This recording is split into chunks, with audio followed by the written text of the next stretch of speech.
আত্মহত্যা নয়, কিলার ভাড়া করে সালমান শাহকে হত্যা করা হয়েছিল। মৃত্যুর ৩০ বছর পর এবার বেরিয়ে আসলো চাঞ্চল্যকর তথ্য। ও মাই গড, এইটা আমি কি শুনলাম?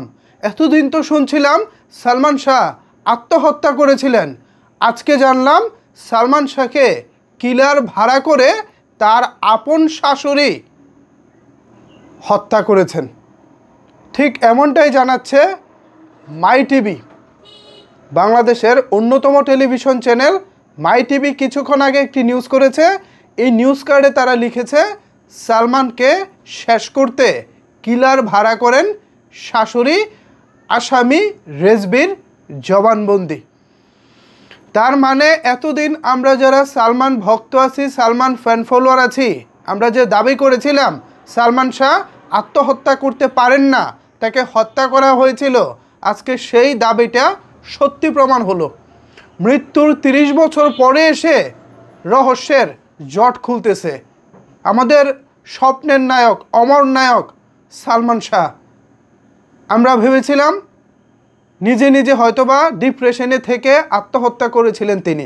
মানে আমাদেরকে তো এভাবেই জানানো হয়েছিল, আমার জন্ম হয়নি তখন, তার আগের ঘটনা বলতেছি।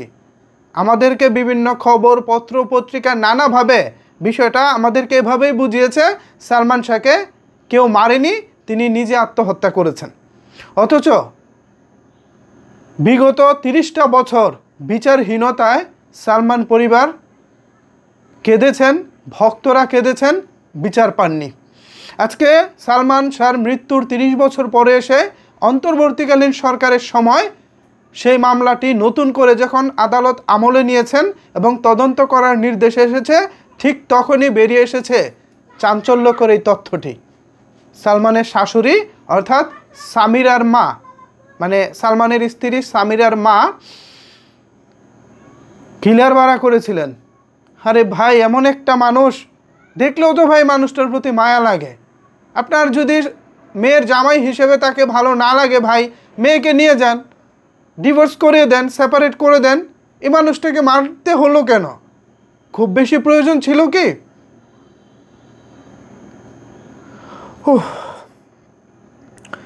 আমি জাস্ট মানে দেখেন, আমার পুরা শরীরের লোম দাঁড়িয়ে গেছে। আমি ভাবতেও পারিনি এতদিন পরে মামলাটা নতুন করে আদালত আমলে নিবে এবং তদন্তের মাধ্যমে দ্রুতই আসামি রেজবি মুখ খুলবে। ভিউয়ার্স, আমি আসলে আপাতত এই ভিডিওতে আর কথা বলতে পারছি না, বিকজ অফ আমার মানে খারাপ লাগতেছে বিষয়টা নিয়ে কথা বলতে। এখন আপনারা আসলে কি ভাবছেন এই বিষয়টা নিয়ে? সালমান শাহকে হত্যা করার জন্য তার শাশুড়ি কিলার ভাড়া করেছিলেন, মুখ খুলেছেন আসামি রিজবি। এ বিষয়টিকে আপনারা কীভাবে দেখছেন জানিয়ে দিন আপনার মতামত নিচের কমেন্টস বক্সে। ধন্যবাদ সবাইকে এতক্ষণ আমার সাথে থাকার জন্য।